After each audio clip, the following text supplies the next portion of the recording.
ओम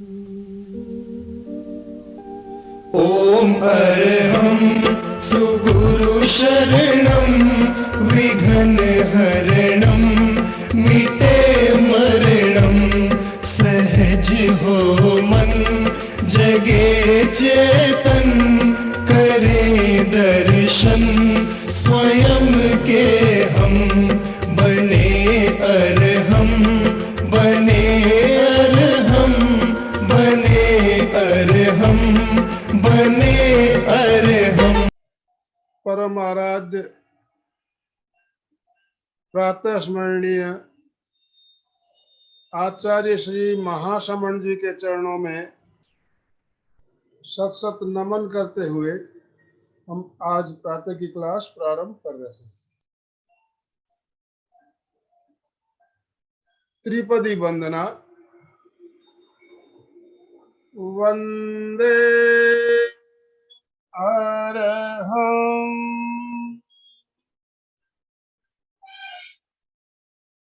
वंदे गुरु परम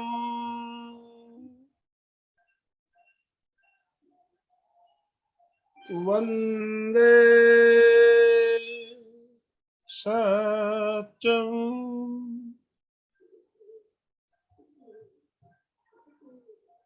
सभी साधक साधिकाओं को जय जिनेन्द्र, सुप्रभात, गुड मॉर्निंग। आज का हमारा विषय है प्राणायाम अभ्यास सत्र। प्राणायाम के बारे में हमने बहुत बार चर्चा की, जानकारी प्राप्त की। प्राणायाम क्यों करना चाहिए, कैसे करना चाहिए, कितने प्रकार के प्राणायाम हमने इसके ऊपर एक बहुत ही शानदार श्रृंखला भी ली थी। प्राणायाम के बारे में हमने बहुत कुछ जाना। आज हम कुछ और नई बातें जानेंगे, और केवल जानने से कुछ नहीं होता है, हमें उसका प्रैक्टिस करना चाहिए, अभ्यास करते रहना चाहिए। प्रैक्टिकल बहुत जरूरी होता है। हमने प्राणायाम के बारे में सुन लिया, पढ़ लिया, उससे हमें बेनिफिट होने वाला नहीं है जब तक हम उसका अभ्यास नहीं करेंगे। तो आज का हमारा जो सत्र है ये अभ्यास के ऊपर ज्यादा चलने वाला है। इसमें हम ज्यादा प्रैक्टिस करेंगे। तो हमारे साथ हमारे प्रशिक्षक अलीगढ़ यूपी से सुमित कुमार सिंह जी हमारे साथ जुड़ चुके हैं। मैं एमपी के फिटनेस क्लासेस और कल्याणम योग केंद्र की तरफ से आपका बहुत बहुत स्वागत करता हूं, अभिनंदन करता हूं, और आपसे निवेदन करना चाहता हूं आप आज का सेशन प्रारंभ करें और हमारा मार्गदर्शन करें। सभी को मेरा सादर प्रणाम। मैं बहुत बहुत धन्यवाद देता हूं हमारे आदरणीय सर को, इन्होंने आज लगातार दूसरे दिन मुझे ये अवसर प्रदान किया कि अपना जो भी थोड़ा बहुत मुझे जानकारी है वो आपके साथ में शेयर करूं। देखिए, प्राणायाम के विषय में आप सभी जानते होंगे कि प्राणायाम का जो शाब्दिक अर्थ है वो क्या है। प्राणायाम, प्राण धन आयाम। प्राण अर्थात जो प्राणवायु, जो श्वास आप लेते हैं, जो आपके शरीर का, जो आपकी ऊर्जा का जो संचालक है, वही प्राण है। आयाम यानी कि उसको आयामित करना, उसको स्थापित करना, उसको संरूपित करना। प्राण धन आयाम का सीधा सा अर्थ हुआ प्राण को अपने शरीर में जो जितने भी आपके कोश हैं, अन्नमय हो, प्राणमय हो, विज्ञानमय हो, मनोमय हो, उन सब कोशों में अपने इस प्राणवायु को, प्राण को संचारित करना और शरीर को ऊर्जावान बनाना। थोड़ा सा इसका कंसेप्ट अगर मैं देखूं, आपको बताना चाहूं तो अक्सर प्राणायाम में गलतियां कुछ मैं देखता हूं जो साधक कर जाते हैं। अक्सर लोग YouTube या गूगल पर देखकर प्राणायाम करना शुरू कर देते हैं। वहां होता यह है कि आप तो गूगल या YouTube को देख रहे हैं, लेकिन वो आपको नहीं देख रहा। श्वास का तारतम्य है कि नहीं, ब्रीदिंग आपकी पैटर्न में है कि नहीं, ब्रीदिंग आपने पूरी ली कि नहीं। ऐसा तो नहीं कि आप ब्रीदिंग को शॉर्ट कर रहे हो, ब्रीदिंग को छोटा कर रहे हो। देखिए, प्राण जब तक प्राण का विस्तार नहीं होगा, जब तक प्राण को आप दीर्घ नहीं करेंगे। महर्षि पतंजलि क्या कहते हैं, तस्मिन् सति श्वास प्रश्वास योर्गति विच्छेदः प्राणायाम, यानी श्वास प्रश्वास में विच्छेद करना, उसको लंबा करना, उसको दीर्घ करना, और जब तक आपका प्राण दीर्घ नहीं होगा तब तक आपका जो है संरूपण नहीं होगा, प्राण का विस्तार नहीं होगा। लंग्स हैं आपके, जब आप प्राण लेते हैं, श्वास लेते हैं, तो क्या फेफड़े आपके फूलते हैं, और जो ऑक्सीजन है और ब्लड है उसका संयम कहाँ होता है, उसका आपस में मिलन कहाँ होता है, फेफड़ों में। जितनी अधिक दीर्घ वायु आप अंदर फेफड़ों में लेंगे उतना ही अधिक ब्लड में उसका मिलन होगा। बॉडी में ऑक्सीजनेटेड ब्लड की मात्रा उतनी ही अधिक होगी, उतनी ही शुद्धि आपके रक्त परिसंचरण तंत्र की होगी जितना श्वास दीर्घ होगा। इसलिए कहा भी जाता है कि श्वास को बचाना चाहिए। अक्सर हम दैनिक अपनी दिनचर्या में श्वास लेते रहते हैं, बड़ी जल्दी जल्दी लेते रहते हैं, उस पर कोई कंसंट्रेशन हमारा नहीं रहता। तो प्राणायाम और श्वास लेने में क्या जरा सा फर्क है कि आप दैनिक दिनचर्या में अगर श्वास ले रहे हैं तो आपका उस पर कोई ध्यान नहीं है, वो श्वास है। और प्राणायाम क्या है? When you concentrate on your breathing, जब आपने श्वास पर ध्यान लगाया वही प्राणायाम बन गया, तभी उसका निरूपण होगा। दिन भर में आप श्वास लेते हैं, हजारों बार श्वास लेते हैं, लेकिन क्या आपका उस पर ध्यान है? नहीं है, इसीलिए वो श्वास है। और जब आप उस पर अवेयर होकर, सिंसियर होकर उस पर ध्यान लगाते हैं तो वही प्राणायाम बन जाता है। ये फर्क है श्वास में और प्राणायाम। ठीक है, अब देखिए प्राणायाम में जो अक्सर मैं देखता हूं गलतियां, वो सबसे पहला तो कि कोई भी ब्रीदिंग एक्सरसाइज को लोग प्राणायाम समझ लेते हैं, कोई भी ब्रीदिंग एक्सरसाइज हो उसे प्राणायाम समझ लिया जाता है। तो ये गलत है, ये धारणा बिल्कुल गलत है। हर ब्रीदिंग पैटर्न प्राणायाम नहीं है। जैसे एग्जाम्पल के लिए कपालभाति, कपालभाति आप सभी को पता है क्या है, षटकर्म है। फिर उसके बाद लोग उसको किए जा रहे हैं, हर कोई उसी को किए जा रहा है। तो प्राणायाम और षटकर्म, इनमें अंतर है। षटकर्म क्या है आप सभी जानते हैं, शुद्धि की क्रियाएं हैं, हठ योग के अंतर्गत जिनका वर्णन आता है। लोग देखकर एक दूसरे को या कहीं से सोशल मीडिया के माध्यम से कपालभाति करने लगते हैं, नहीं। हठ योग के ग्रंथों में साफ कहा गया है कि जो लोग प्राणायाम का अभ्यास करते हैं उनको कपालभाति की कोई आवश्यकता नहीं है। आपका बीपी हाई रहता है, गर्भावस्था में, या फिर आपके पेट की सर्जरी हुई है, कोई पेट का गंभीर रोग है, आंतों का कोई रोग है, तो आपको कपालभाति नहीं करनी चाहिए। आप नॉर्मल ब्रीदिंग एक्सरसाइज करें, कोई जरूरत नहीं है कपालभाति करने की। आप भेड़ चाल का हिस्सा न बने, मेरी ये रिक्वेस्ट है। मेरा किसी से व्यक्तिगत कोई द्वेष नहीं है, कोई मेरा मतांतर नहीं है, सिर्फ मैं ये कहता हूं आप साइंटिफिक योग की बात करें, जो सिद्ध है उसकी बात करें, जो विज्ञान जिसको सिद्ध करता है उसकी बात करें। तो आप सभी को ये ज्ञात है कि प्राणायाम क्या करता है, कपालभाति क्या करती है। जाहिर सी बात है कपालभाति करते समय आप क्या करते हैं, फोर्सफुली आप प्राण को प्रवाह करने का प्रयास करते हैं। कहाँ? हार्ट की तरफ भेजते हैं, आप लंग्स की तरफ भेजते हैं, पूरी बॉडी में उसका जबरदस्ती प्रभाव करने का प्रयास करते हैं। उससे क्या होता है, हार्ट को अधिक काम करना पड़ता है। हार्ट अधिक काम करेगा तो क्या होगा, बीपी हाई होगा। इसीलिए बीपी अगर हाई है तो कपालभाति न करें। ठीक है, करें कपालभाति, मैं ये नहीं कह रहा, बिल्कुल करें, लेकिन कम करें। और अगर इस तरह की गंभीर समस्याएं हैं तो न करें। वापस आते हैं अपने प्राणायाम पर। ब्रीदिंग पैटर्न क्या होना चाहिए? ब्रीदिंग पैटर्न में अक्सर देखता हूं लोग क्या करते हैं, जैसे एग्जांपल के लिए नाड़ी शोधन को ले लेते हैं। नाड़ी शोधन में अक्सर आपने लोगों को देखा होगा, बैठकर बस क्या करना शुरू कर देते हैं। ये बिल्कुल गलत मेथड है। जैसे कि महर्षि पतंजलि प्राणायाम की परिभाषा बताते हैं, उसी तरह आपको क्या करना है, श्वास को दीर्घ करना है।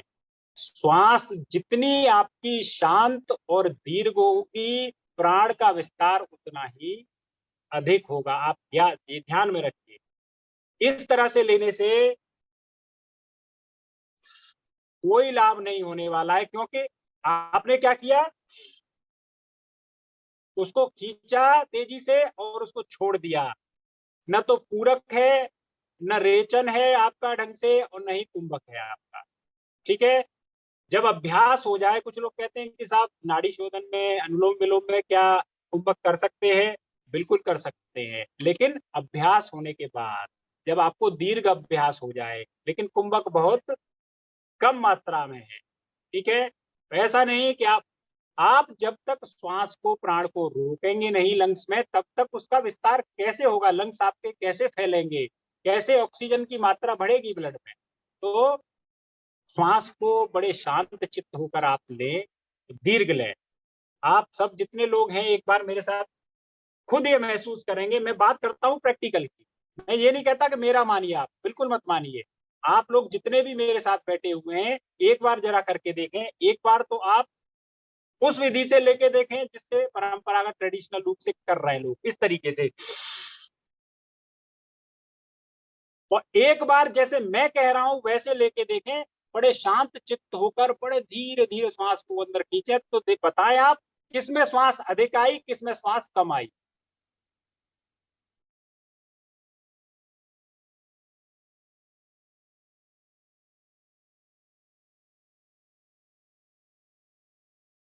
जी, अब जरा मत बताएं कि क्या ऐसे अधिक श्वास का प्राण का अंदर प्रवाह हुआ, या इस तरीके से हुआ, ऐसे हुआ, या फिर जब मैंने कहा बड़े शांत चित्त होकर दीर्घ श्वास लें तब हुआ। आप ये पाएंगे कि जब आपने शांत चित्त होकर बड़े धीरे धीरे आराम से इसको अंदर लिया, तब आप अधिक प्राण का, अधिक वायु का प्रवेश करा पाए। ये आपने महसूस किया होगा, अभी तुरंत किया होगा। इसीलिए इस विधि को आप अपनाएं, बड़े शांत चित्त होकर। आपकी अगर ये प्रणव मुद्रा बनती है तो इसको बना लें, अगर नहीं बनती है तो आप ऐसे नॉर्मल कर सकते हैं। कुछ लोग कहते हैं नहीं साहब यही बनाओ, अगर बनाते हो तो इसका लाभ बढ़ जाता है। ठीक है, अगर नहीं आपसे बनता तो आप सिंपल ऐसे भी कर सकते हो, 2 उंगलियों से कर सकते हो। ठीक है, लेकिन अगर प्रणव मुद्रा या ये विष्णु मुद्रा बनती है तो लाभ थोड़ा सा बढ़ जाता है। ठीक है, क्योंकि आपका वायु और ये आकाश, ये कहाँ मिलता है? अग्नि के मूल में आके। तो ये तीनों तत्वों का भी इससे सामंजस्य सही होता है। ठीक है, तो बनती है तो ठीक है, नहीं तो आप ऐसे करिए, ऐसे करिए। ठीक है, दूसरी गलती कि साहब ऐसे तन कर बैठो, बिल्कुल गलत। आप सहज बैठो, ऐसे मत बैठो। देखिए, जो हमारी स्पाइन होती है, मैंने अपने प्रथम सत्र में ये आपको बताया था, जो हमारी स्पाइन रहती है, रीढ़ जो हमारी होती है, इसमें कर्व होते हैं, ये कभी सीधी नहीं होती, इसमें कर्व रहते हैं, ये एस आकार में रहती है। तो इसको अपनी नेचुरल शेप में आपको रखना है। नेचुरल शेप क्या है इसकी? सबसे पहले जो ऊपर का पार्ट है वो है सर्वाइकल। ठीक है, तो सर्वाइकल थोड़ा सा कैसा रहता है, आगे की तरफ उसमें ऐसे कर्व रहता है हल्का सा। ठीक है, उसके बाद आपका थोरेसिक पार्ट आता है, तो थोरेसिक पार्ट में हल्का सा स्पाइन मुड़ती है हमारी। ठीक है, फिर आता है हमारा ये लंबर पार्ट, तो लंबर पार्ट में इस तरीके से एक और कर्व आता है। फिर आता है हमारा कॉक्सिक्स या सेक्रम उसको कह लो, तो वो भी फिर इस तरीके से जाता है। तो इस तरह से हमारे स्पाइन में कर्व होते हैं। उन कर्व को हमें नेचुरल शेप में रखना है, ना कि जबरदस्ती तानना, ना कि आप सहज रहे। ठीक है, दैनिक दिनचर्या में भी आपको सीधे ही रहना चाहिए, क्योंकि पोस्चर खराब होता है, उससे सर्वाइकल जैसी समस्याएं पैदा हो जाती है पोस्चर बिगड़ने से। इस तरीके से ऐसे लगातार मोबाइल हम चलाते रहते हैं तो सर्वाइकल की समस्या शुरू है। तो उसको सहज रखिए, भले ही अब योगाभ्यास हो, भले ही आपकी दिनचर्या हो। ठीक है, जब आप स्पाइन को सीधा रखते हैं तो आपके लंग्स, आपके फेफड़े फ्रीली मूव कर पाते हैं, जो उनकी नैसर्गिक जो स्थिति है वो उसमें आ पाते हैं। लेकिन अगर आप ऐसे रहेंगे या ऐसे रहेंगे तो वो उनका फ्री मूवमेंट नहीं होगा, तो आप सहज। ठीक है, तीसरा है कि साहब कुछ लोग कहते हैं कि यहाँ इसको हाथ को रखिए, इसको यहाँ रखिए। ये भी गलत मानता हूं मैं इसे। क्यों गलत मानता हूं? प्राणायाम में जब तक आपका चित्त और मन श्वास पर केंद्रित नहीं होगा तो वो प्राणायाम नहीं है, वो श्वास है। लेकिन ये मन और चित्त आपका कब केंद्रित होगा? जब बाह्य विषयों से आपका ध्यान हट जाएगा। ततक्षीयते प्रकाशावरण, जब प्राण और इस पर, श्वास पर आपका ध्यान होगा प्राणायाम से क्या होता है, जो प्रकाश के ऊपर जो आवरण है वो आवरण हट जाता है। यही महर्षि पतंजलि कहते हैं तत क्षीयते प्रकाश आवरण। तो आप जब हाथ को यहाँ रखेंगे इस तरीके से, तो आपका हाथ जल्दी थकने लगेगा और आपका ध्यान भटकेगा। आपका ध्यान भटकेगा तो हाथ को यहाँ न रख के हाथ को यहाँ रखें, तो आप देर तक प्राणायाम कर पाए। ठीक है, तो ये भी गलत है कि आप ऐसे रखें। ठीक है, आप अगर ऐसे रख पाते हैं तो कोई बात नहीं, लेकिन ज्यादा अच्छा रहेगा आप हाथ को यहाँ रखें, तो ये थकेगा नहीं, आपका ध्यान भटकेगा नहीं। ठीक है, नेक्स्ट जो मैं गलतियां देखता हूं वो देखता हूं कि प्राणायाम करते समय लोग अक्सर क्या करते हैं, नाद करते हैं, मतलब बहुत तेज आवाज करते हैं, जो कि मेरा पहला ही पॉइंट था। तो बिल्कुल आवाज करने की कोई जरूरत नहीं है। इवन मैं देखता हूँ लोग भले ही षटकर्मी कर रहे हो, कपालभाति में बड़ी तेज तेज इस तरीके से आवाज करते हैं। तो बिल्कुल कोई साउंड की कोई आवश्यकता नहीं है। ये जितना शांत रहे प्राण उतना ही अधिक लाभकारी है।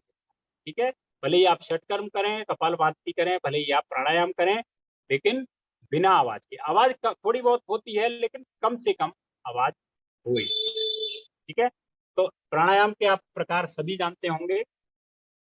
प्राणायाम में 3 मुख्य तत्व होते हैं, पूरक, रेचक और कुंभक। पूरक यानी कि श्वास को भरना, रेचन यानी कि श्वास को निकालना, और कुंभक अर्थात रोकना। ठीक है,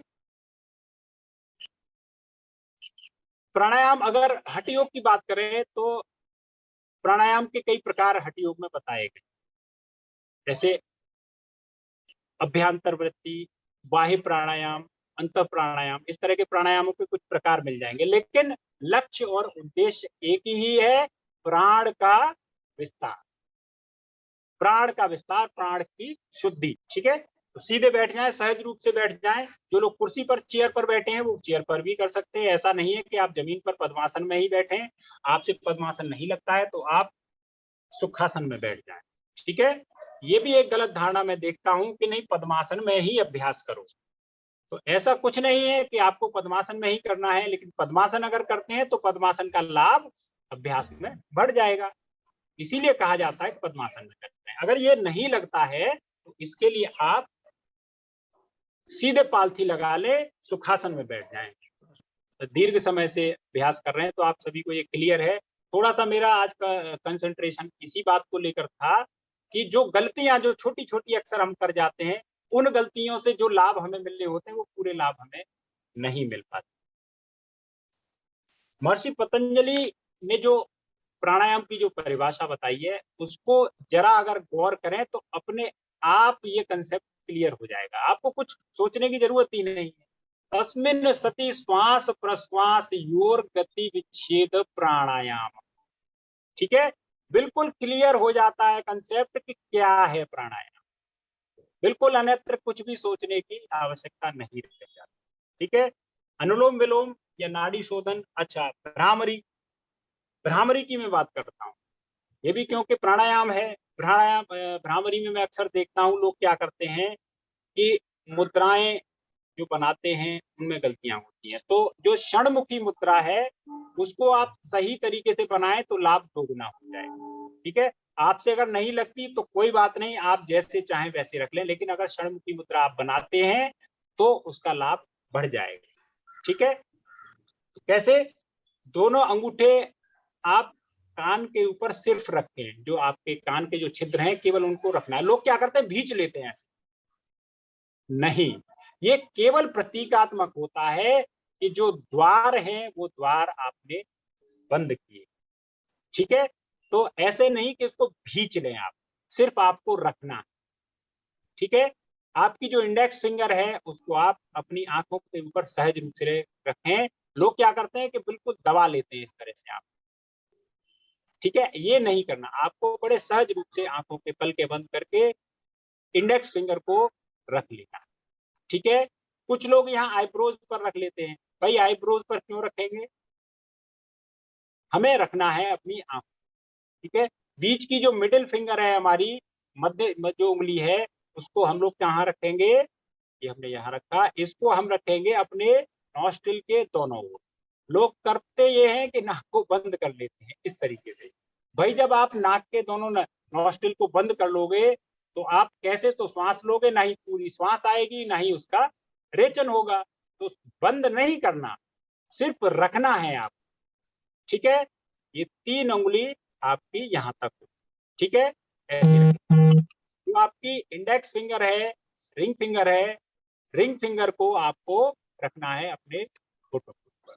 कुछ लोग नीचे रख लेते हैं, कुछ लोग ऊपर रखते हैं, ठीक है। आपको रखना है अपने माउथ के ऊपर, मुंह के ऊपर, ठीक। और जो आपकी कनिष्ठा है, जो सबसे लिटिल फिंगर है, छोटी उंगली है, उसको आप अपनी चिन के दोनों साइड में प्लेस करिए। तो ये षडमुखी मुद्रा बन जाती है इस तरीके से, ठीक है। अब यहाँ पर जो विधि मैंने बताई है उसी विधि से आप श्वास को अंदर भरें, बड़े सहज होकर आप श्वास को अंदर भरें, बहुत ज्यादा जल्दबाजी ना करें, इस तरीके से ना करें। कैसे? बड़े आराम से श्वास को अंदर भरें और ये प्रयास करें, जब भी आप प्राणायाम कर रहे हैं ये प्रयास करें कि जो ब्रीदिंग और आपका जो पेट है, एब्डोमिनल एरिया, उसका मूवमेंट मैच कर जाए। कैसे मैच कर जाए? जब आप इनहेल कर रहे हैं तब आपका पेट फूलना चाहिए, पेट बाहर आना चाहिए, और जब आप एक्सेल कर रहे हैं, श्वास को बाहर निकाल रहे हैं, रेचन कर रहे हैं, तो पेट अंदर जाए, ठीक है। शुरुआत में थोड़ा सा 2-3 दिन जो नए योगाभ्यासी हैं उनको ये समस्या रहती है, वो उनका पैटर्न नहीं बैठता, उनकी तालमेल नहीं बैठती श्वास और पेट के साथ। लेकिन जैसे जैसे अभ्यास आप करते जाएंगे 3-4 दिन में ये पैटर्न बन जाता है, तो अपने आप फिर ये ऑटोमेटिकली होने लगता है। फिर आपको भले ही आप आसन करें, प्राणायाम करें, तो ये पैटर्न अपने आप मैच कर जाता है उससे। इसका आप जरूर ध्यान रखें कि पेट का जो मूवमेंट है वो ब्रीथिंग से मैच करे। जब आप इनहेल कर रहे हैं तो पेट बाहर आए, जब एक्सेल कर रहे हैं तो पेट अंदर की तरफ जाए। इससे अब कहेंगे आप लोग इससे क्या लाभ हुआ? इससे लाभ ये होगा कि जो श्वास अंदर और बाहर जा रही है उसका अमाउंट बढ़ जाएगा, ठीक है। आप प्रैक्टिकल करके देखिएगा, उल्टा करके देखिएगा एक बार, और फिर सही करके जो मैं बता रहा हूं वो करके देखिएगा, तो अमाउंट ऑफ एयर आपका इनहेलेशन वो बढ़ जाएगा इस पैटर्न से, ठीक है। तो क्योंकि मुझे दूसरी जगह भी जाना है, तो सर क्या आप सत्र समाप्त करने की अनुमति देंगे? बहुत सुंदर आपने जानकारी दी।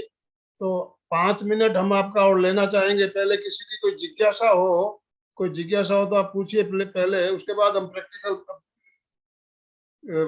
अभ्यास करेंगे। सुचेता जी, कुछ पूछना है आपको? पूनम जी, राहुल जी।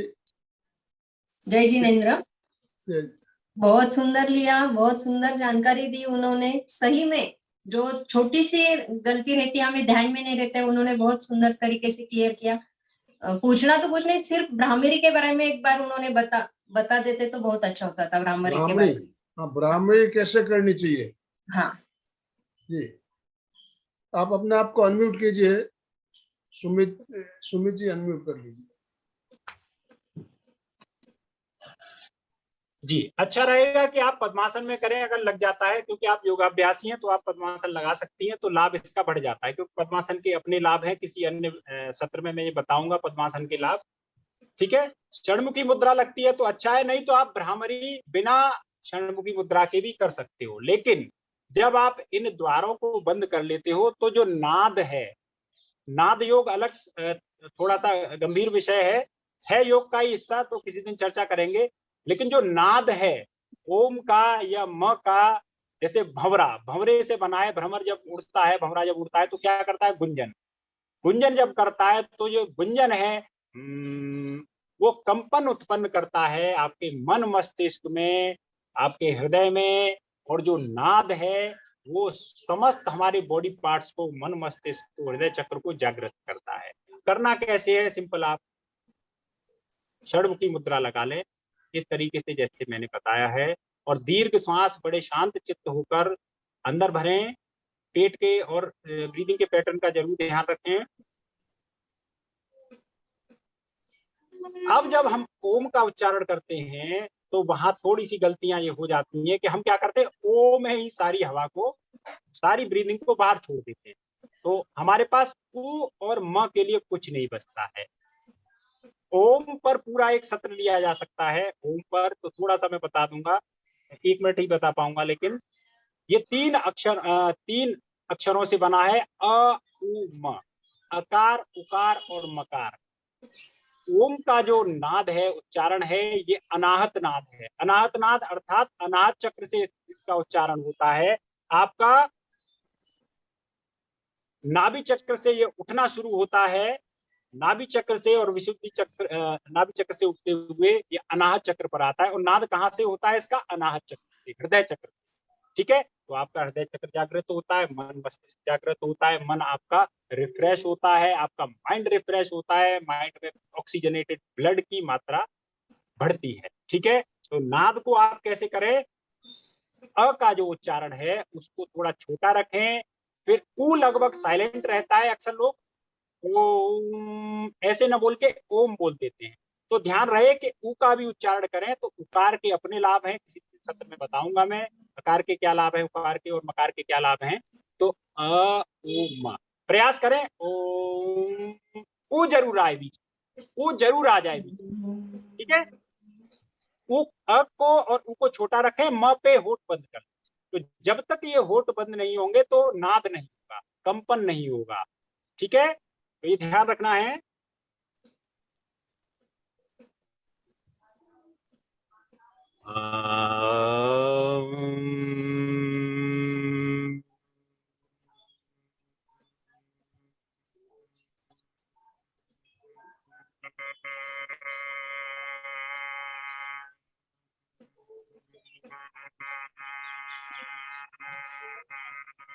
इसको दीर्घ करें, जितना धीरे धीरे श्वास को छोड़ेंगे उतना ही ये दीर्घ होगा, और जितना दीर्घ होगा उतना ही लाभकारी। ठीक है, धन्यवाद। बहुत बहुत धन्यवाद सर। बहुत सुंदर जानकारी। सर कान के अंदर रखना है उंगली, ये कान के बाहर? सिर्फ ये जो कान को टच करना है। हाँ, कर्ण जो कर्ण छिद्र हैं, आपके कान के जो छिद्र हैं, केवल उसमें आपको प्लेस करने ला, दबाना नहीं, दबाना नहीं। बहुत बहुत धन्यवाद सुमित जी, आपका एमपी के फिटनेस क्लासेस और कल्याणम योग केंद्र की तरफ से आपने हमने अमूल्य व्यस्ततम समय में से समय निकालकर हमारा मार्गदर्शन किया, इसके लिए पुनश्च बहुत बहुत धन्यवाद। आगे भी हम आपसे और मार्गदर्शन प्राप्त करते रहेंगे, इसी तरह हमारे साथ जुड़े रहे। तो अभी हम अभ्यास क्रम चालू करेंगे। ओम के ऊपर हमने पहले भी एक सत्र पूरा लिया हुआ है, आपको पता होगा, हमारा वीडियो देख सकते हैं। और शास्त्रों में उल्लेख भी आता है कि ओम में पूरा ब्रह्मांड समाया हुआ है, पूरा ब्रह्मांड आ गया है। अ उ म, जैसे कि सुमित जी ने बताया, 3 अक्षरों का संयोग से ओम मंत्र बीज मंत्र बना है। तो क्षमा चाहता हूँ, मुझे अनुमति देंगे प्लीज? जी जी जी, आप लेफ्ट कर सकते हैं। तो बहुत बहुत धन्यवाद सर। ओम अ उ और म, मैंने पहले भी आप लोगों को बताया था, अ का तात्पर्य होता है उत्पन्न होना। अ का मतलब उत्पन्न होना।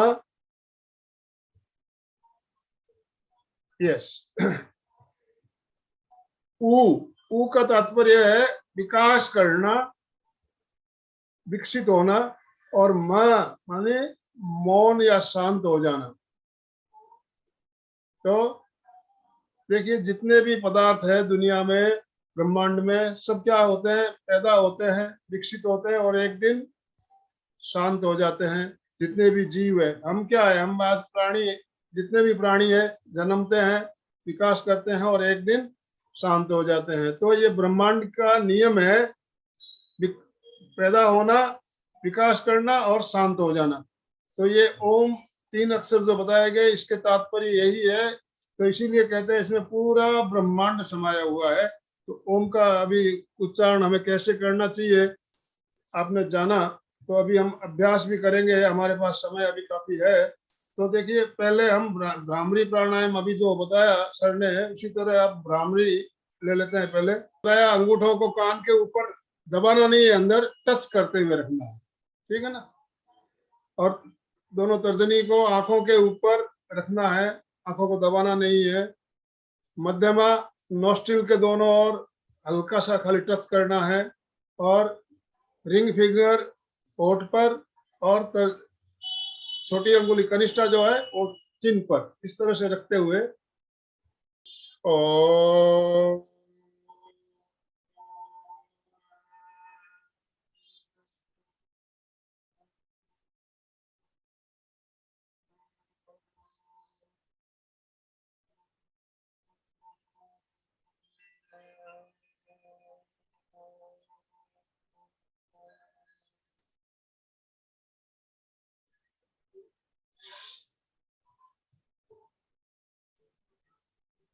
इस तरह से लंबा लेना है श्वास, और छोड़ने में और अधिक समय लगाना है। जितना समय आप श्वास भरने में लगाते हो उससे कम से कम दुगुना समय आपको छोड़ने में लगाना है। आप अगर 3 या 6 सेकंड में भरते हो तो 5 से 6 सेकंड आपको छोड़ने में लगाना है। 4 सेकंड में भरते हो तो 8 से ज्यादा सेकंड कम से कम आप छोड़ने में लगाइए। जितना ज्यादा लगा सकते हैं छोड़ने में ज्यादा लगाना, ठीक है ना। तो अभी हम ओम का उच्चारण करेंगे, 5 बार कर ले।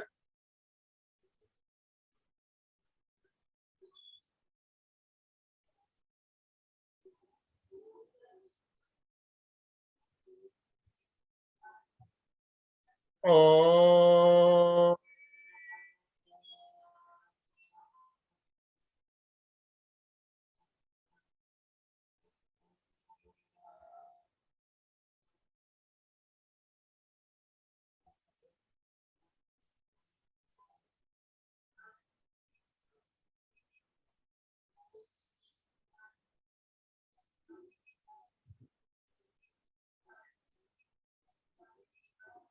ओम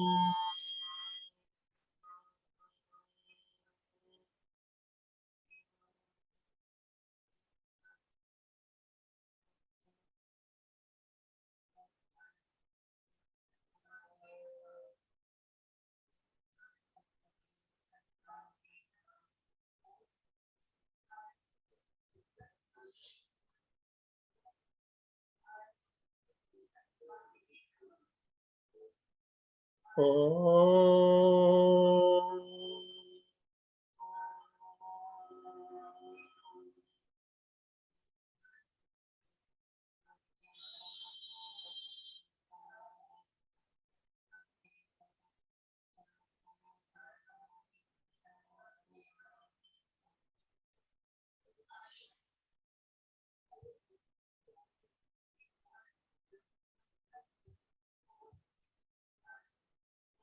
ओम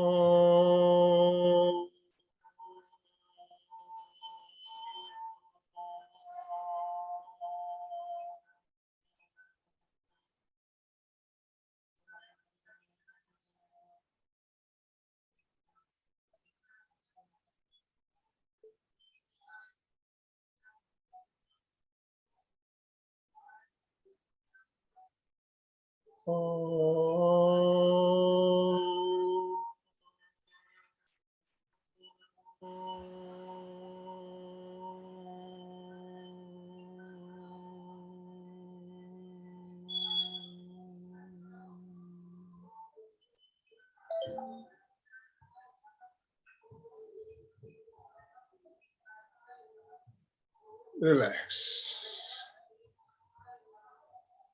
झंकृत हो गया होगा पूरा हमारा जो मस्तिष्क है पूरा झंकृत हो गया है। 5 ही बार हमने प्रयोग किया और लग रहा है हमारे जो सारे न्यूरॉन्स है सारे न्यूरॉन्स एक्टिव हो गए। तो इस तरह से ये प्राणायाम करने से हमारा मेमोरी पावर भी बढ़ता है, एकाग्रता भी बढ़ती है, और श्वास तो लंबा होता ही है तो हमें प्राण शक्ति भी ज्यादा मिलती है।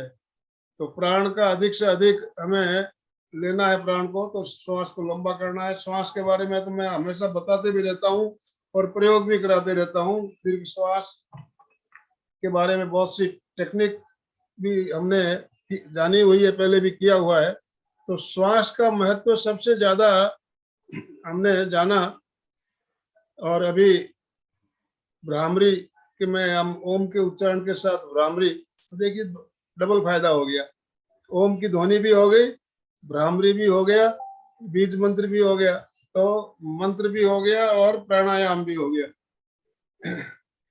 नेक्स्ट अभी हम कुछ और प्राणायाम का अभ्यास करेंगे, जिसमें सूर्य भेदी और चंद्र भेदी।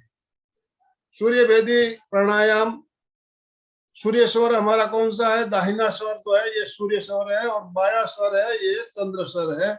तो हम सूर्य भेदी में क्या करते हैं? दाहिने से लेते हैं, बाएं से छोड़ते हैं।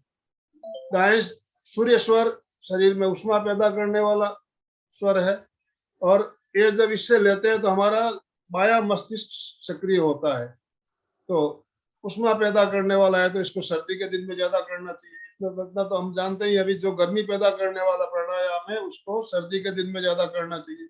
और चंद्र भेदी बाएं स्वर से लेना, दाहिने से छोड़ना, ठंडक पैदा करने वाला, ठंडक पैदा करने वाला। और इससे बाएं स्वर से अगर लेते हैं तो हमारा दाहिना मस्तिष्क सक्रिय होता है। तो सूर्य भेदी प्राणायाम, चंद्र भेदी प्राणायाम कैसे करते हैं हमने पहले भी जाना हुआ है, तो उसका अभ्यास करने आज हमें ज्यादा से ज्यादा, मैंने पहले ही बताया, आज हम प्रैक्टिस ज्यादा करेंगे। अब जो समय बचा है हमारे पास, हम ज्यादा से ज्यादा इसमें अभ्यास करेंगे। तो जैसे मुद्रा अभी सर ने बताया, प्रणम मुद्रा से कर सकते हैं इसको।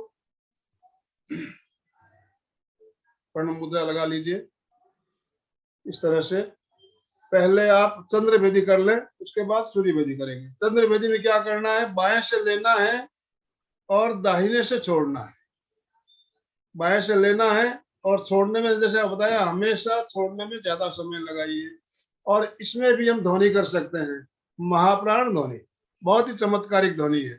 छोड़ते समय महाप्राण ध्वनि के साथ छोड़िए, तो इसमें भी आपके देखिए महाप्राण ध्वनि भी होगी और प्राणायाम भी होगा। तो पहले दाहिने को बंद कर दीजिए, बाएं से भरिए,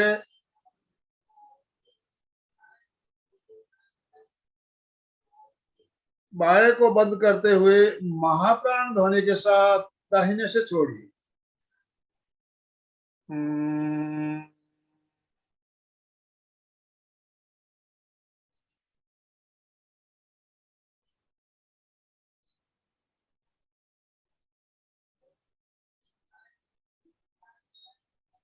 दाहिने को बंद करते हुए बाएं से वापस भरे,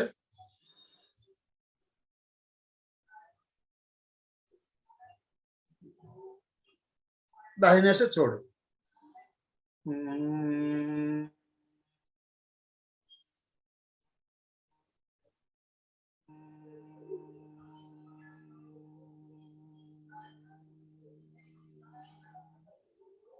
ध्वनि करने में अगर दिक्कत लग रही हो तो आप बिना ध्वनि के भी कर सकते हैं, कोई जरूरी नहीं है महाप्राण ध्वनि के साथ ही करना है हमें।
रिलैक्स।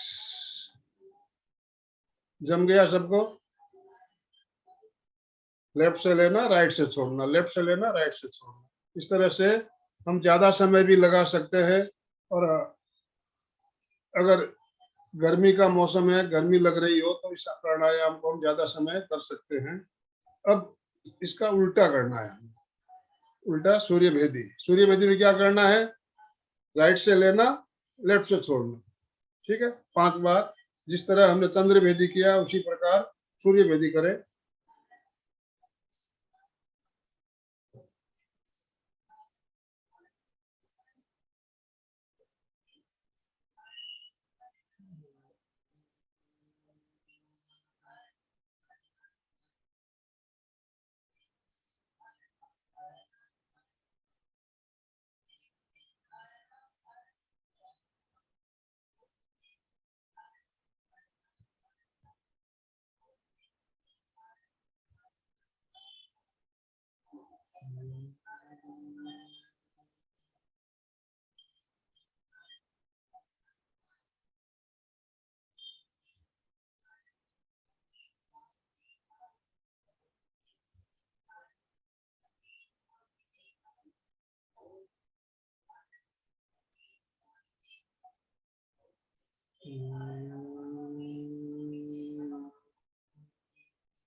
रिलैक्स।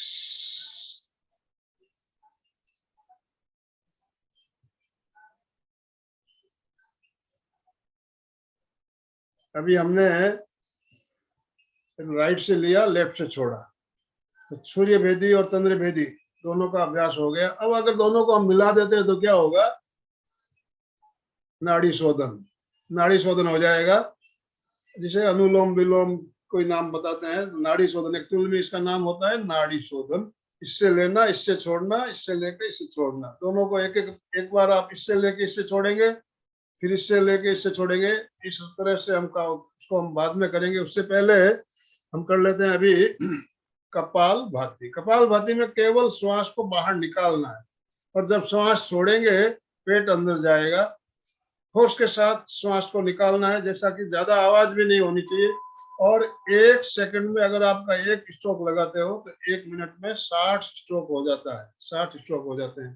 तो इसी तरह अगर आप 2 या 3 मिनट अभ्यास करते हो तो 125 से लेकर 150 से लेकर 200 स्ट्रोक आप एक साथ में कंटिन्यू कर सकते हो। लेकिन आपको अगर अभ्यास नहीं हो तो आप रुक रुक के करें, रुक रुक के करें।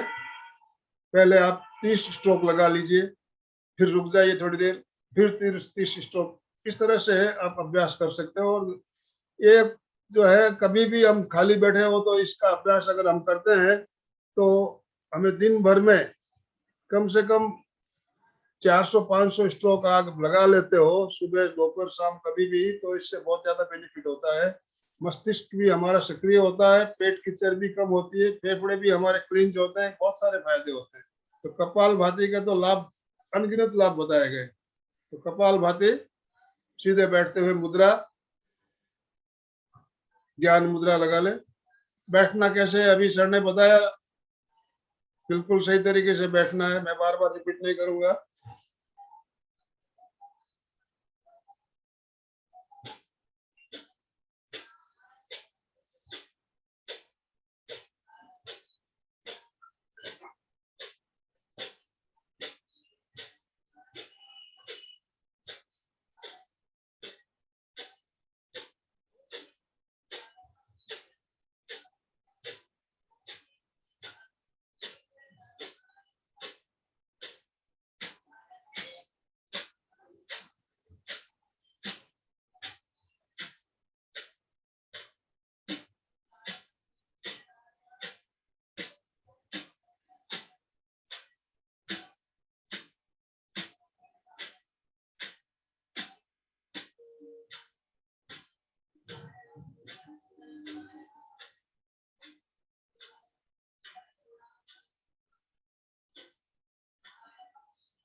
रिलैक्स।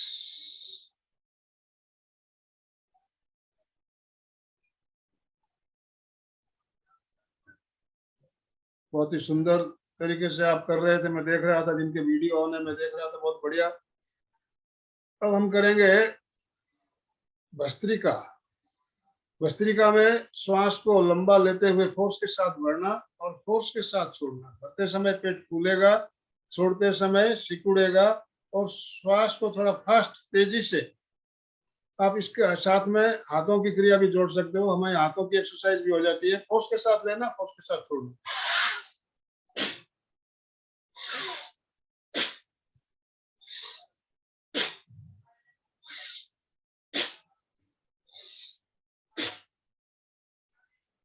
कंटिन्यू। मैं सुचिता जी को स्क्रीन पे ले रहा हूँ, बहुत बढ़िया।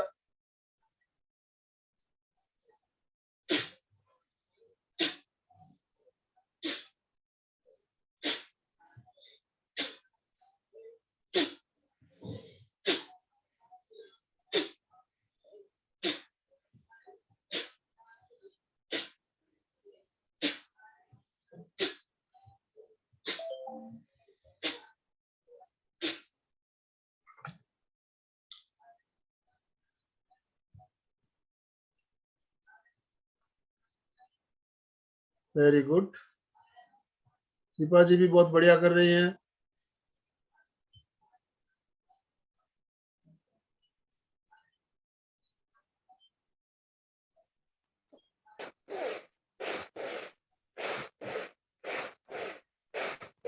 Relax, relax. शरीर में गर्मी पैदा करने वाला यह प्रयोग, आपको शरीर में गर्मी महसूस हो रही होगी तो ज्यादा लंबा समय इसको नहीं करना है, अपने शरीर की क्षमता को देखते हुए। कारण शरीर में ज्यादा गर्मी भी आ गई तो फिर वो काम की नहीं है ना। तो सर्दी के दिनों में आप ज्यादा लंबा करें, कोई तकलीफ नहीं, सर्दी का आपकी ठंडक दूर होगी। तो अभी हमने भस्त्रिका का अभ्यास किया। भस्त्रिका में श्वास जब लंबा लेते हैं, लंबा छोड़ते हैं, वो लघु भस्त्रिका, और सॉरी दीर्घ भस्त्रिका। जब भस्त्रिका करते हैं, लघु भस्त्रिका होती है, उसमें श्वास छोटा हो जाता है, छोटा श्वास होता है, लेकिन लेना तेजी से, बढ़ना तेजी से। तो इसको भी हम 1 मिनट के लिए कर लेते हैं। हाथों के साथ भी कर सकते हो, हाथों को अप डाउन करते हुए जल्दी जल्दी।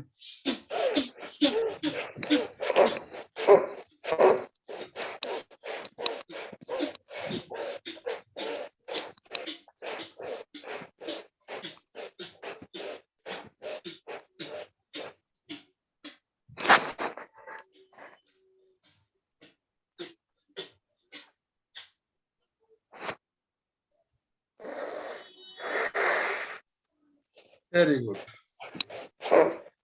रिलैक्स। ये देखिए, भस्त्रिका से भी ज्यादा गर्मी इसमें है, आती है। 1 मिनट में जैसे आपका शरीर का पसीना निकलना शुरू हो जाता है, बहुत ज्यादा गर्मी पैदा करने वाला प्रयोग। तो लघु भस्त्रिका हर एक को नहीं करना है। भस्त्रिका, लघु भस्त्रिका, जिनको हाई बीपी रहता है, दमे की प्रॉब्लम रहती है, उनको ये अवॉइड करना चाहिए। और कुंभक भी नहीं करना चाहिए, हम श्वास को रोकने का जो प्रयोग करते हैं वो भी नहीं करना चाहिए। अनुलोम विलोम सभी कर सकते हैं, सभी कर सकते हैं। जितना ज्यादा समय तक करें उतना ही फायदा है। अनुलोम विलोम, अभी हम थोड़ा ही समय बचा है, हम आखिरी में अनुलोम विलोम के साथ संपन्न करना चाहेंगे।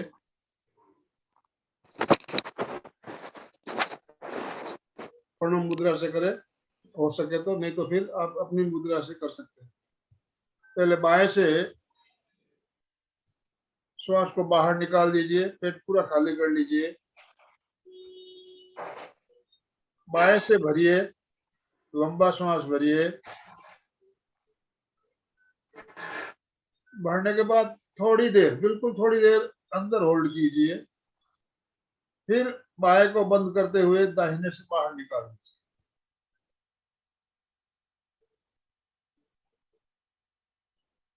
पेट बिल्कुल खाली। अब थोड़ी देर बाहर रोक दें श्वास को, फिर दाहिने से भरे,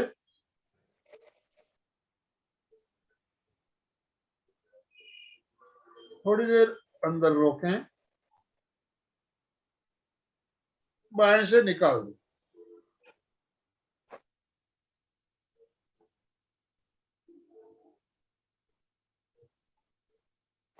ये हमारा एक राउंड होगा, एक राउंड पूरा हो गया। तो इसी तरह से आप 5 राउंड कर लीजिए। एक हो गया, 4 और कर ले।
रिलैक्स।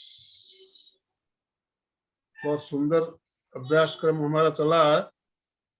निश्चित रूप से जिन्होंने अभ्यास किया है उनको निश्चित फायदा निश्चित रूप से मिलने वाला है।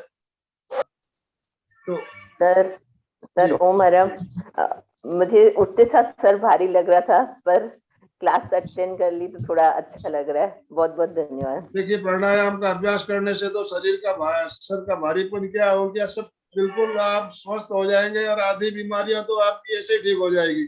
जो दवाइयां आपकी चल रही है, धीरे धीरे दवाइयां छूटने लगेगी, बंद होने लगेगी। आप नियमित अभ्यास करें, जागरूक रहें और नियमित करें। प्राणायाम बहुत बढ़िया प्रयोग है, और प्राणायाम के ऊपर हम बहुत हमारे स्पेशल प्रोग्राम भी हमने एक धारावाहिक भी चलाया था, अलका जी ने याद होगा। प्राणायाम के ऊपर एक हमारे क्रम चला था, बहुत बढ़िया। और उन सारे वीडियो हमारे चैनल पे अवेलेबल है, उनको आप देखिए, कितना अच्छे से उन्होंने समझाया एक एक प्राणायाम के ऊपर। आपने कोरोना काल में ओम की क्लास ली थी ना, उससे बहुत फायदा हुआ था जी, बहुत अच्छी थी। दोनों हाथ जोड़ते हुए मेरे साथ साथ सभी बोले। सर संगीता जी ने एक क्वेश्चन पूछा है, अनुलोम विलोम और सूर्य विधि में क्या फर्क है? संगीता जी ने पूछा था अभी। अच्छा, अनुलोम विलोम और सूर्य भेदी। देखिए, सूर्य भेदी में हमारा ये इससे लेना इससे छोड़ना, इससे लेना इससे छोड़ना, एक ही लाइन में चलता है, एक ही लाइन में चलता है। और अनुलोम विलोम में अल्टरनेट होता है, इससे लेके इससे छोड़ते हैं, इससे लेके इससे छोड़ते हैं। और ये नाड़ी शोधन कहा गया है इसको। समपृथ्वी श्वास प्रक्रिया भी नाम दिया गया है। नाम अलग अलग हो सकते हैं, प्रयोग सब एक ही है। अनुलोम विलोम में हमारे दोनों स्वर से, इससे भी लेते हैं इससे भी लेते हैं। एक बार इससे लेके इससे छोड़ेंगे, फिर इससे लेके इससे छोड़ेंगे, तो ये फर्क है उसमें। चंद्र भेदी और सूर्य भेदी में हमारा एक से ही लेना, एक से ही छोड़ना। जी